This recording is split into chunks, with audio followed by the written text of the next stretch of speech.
I can show you some pictures. We did not have a tough, competitive, long-distance schedule. We played Kyle, we played Buda, we played Lockhart. I don't think Wimberley had a team at that time. We were very low-key. We played it for the fun, for the recreation, and for the health benefits that we had. I can distinctly remember that all of the teachers were called upon to work with the rationing of issuing sugar stamps and gasoline stamps, and there was meat. Meat was rationed, and at that time I had a little toy Manchester dog, and I used to tease my mother because you had just so many points for red meat, and she would buy some hamburger meat, and invariably I would catch her giving Mr. Denny, which was the dog's name, a little piece of hamburger, which of course I was tickled to death that he was getting the hamburger, but I gave her a hard time because there she was feeding family food to the dog, but she loved him as much as I did. I think we had the usual drives for tinfoil, buy bonds, for the young people, for the children and all. I even went to the extreme of buying a bicycle, which was hard to find because they were quit making bicycles because of the materials that went into them, rubber and steel and iron and so forth. And we would have drives for metal. My dad went into it full force. He loved old machinery and anything mechanical, and he would buy up junk and accumulate it down here around this building because it was part of the war effort, and it also cleaned up the landscape. Yes, I rode my bicycle to school from my home on Smith Avenue. I didn't do it as much as I thought I was going to. It was a red Western Flyer, and I enjoyed riding it, but it was too many hills for me, so it took too long. I had to get up too early to make it to class on time, so I went back to the car. Even with gas rationing, it wasn't much of a chore. And then I took a job in San Angelo, and while I was getting unpacked in San Angelo, I got a call from the Hockaday School in Dallas that they needed a teacher. And this sounds strange to you now, but at that time people were changing jobs at the drop of a hat, as they say, because for one reason or another, of course, with husbands going off to war, with brothers, with families being disrupted in every way by the war, people were dropping jobs, they were looking for jobs and so forth. I didn't have any of those problems. I was on my own. So I guess I took it to heart and said I'd rather be in Dallas than San Angelo. So I went to Dallas and I taught the junior college age girls for 1 year. And then again, a better job came along that was at the time was Louisiana State Normal School, which was comparable to Southwest Texas State Normal School.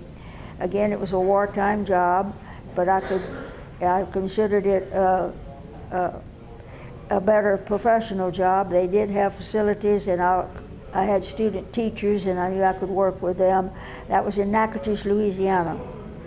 And I stayed there 1 year, and by that time I knew that I wanted more education, and so I decided I really truly wanted to join the Marines.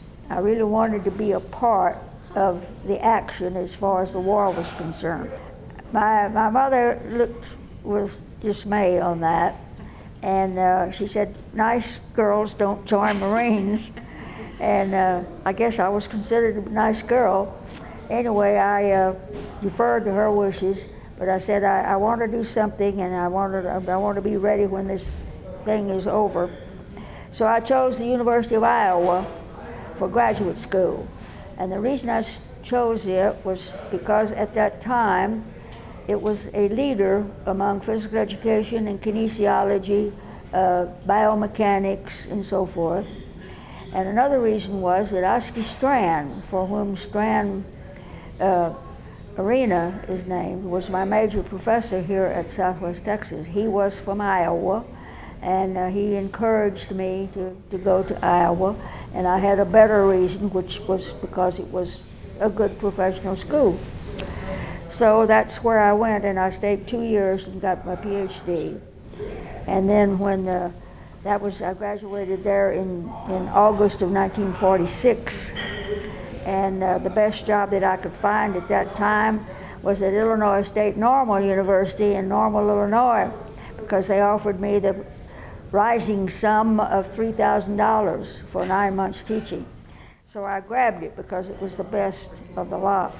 Our department was well known over the Midwest because most of our professors were PhDs.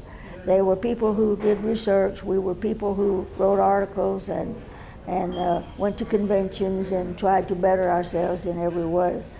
So I ended up staying 33 years, but I never did lose contact with San Marcos. I came back every summer. I was fortunate that I never did have to teach summer school. I had been here, and believe it or not, I took the San Marcos record for most of the years that I was in Illinois. And well, my brother Max was also county judge some of those years. And so in talking with him, I kind of knew a little bit about what was going on in Hays County. The thing that strikes us now more than anything else is its transformation from a highly rural community into such an urban community. And and having said that, however, it's still very much rural in so many areas. I'm not qualified to speak to that with any authority. I just know that there's a lot of open space, and to me that's rural. There's a lot of pretty open space, and I deplore the fact that so much of it has been covered with houses because I do think it's pretty country, and I like it. I've always liked it. I didn't know too much about it, but it was here and it was home. Well, I think trying to encourage people to appreciate the river and do what they can to protect it. Try to encourage care of the environment, beautification of the environment. I helped found the River Foundation. That's not a very good sentence, founding the foundation. When was that? That was 1986. Okay. And it still is flourishing. We have tried to protect it. It's getting an awful lot of use now, and I'm hoping that the access to it is not going to spoil it, because well it has to be used. It doesn't belong to us. It's public property, of course, but we do have we're stewards of it, and I think the city's done a pretty good job, and the county too. I think they've coordinated their efforts to preserve the river, and at the same time give access to the citizens. And of course, that's important, because if they don't have access to it, how are they going to learn to appreciate it and realize how unique it is and what a treasure it is? I'm chairman of the Heritage Association Riverwalk Park Committee. We work in cooperation with the city Parks and Recreation in landscaping and caring for Veramendi Plaza. It is a historic park. It's a small park. It's an urban park, and we want to keep it as pristine as we can. I've been fortunate to I've had a good committee, and I have received support from the Convention Visitors Bureau for its role in tourism, bringing tourism to San Marcos. And I had a meeting just yesterday, Tuesday, with my committee, and we are planning some improvements to the park, not the kind that look like not built activities, but but natural environment activities. So that occupies some of my time. Then I worked as I was on the original board of directors of the Price Senior Center, and I was there for about 7 or 8 years. And now I go when called upon. I help out any way I can, whether it's financial or being a hostess or whatever.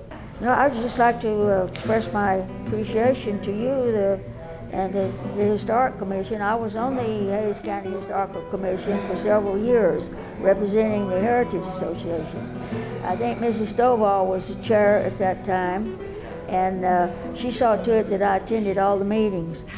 And Colonel Rogers, I know, was the secretary at that time. And we used to meet down at the courthouse.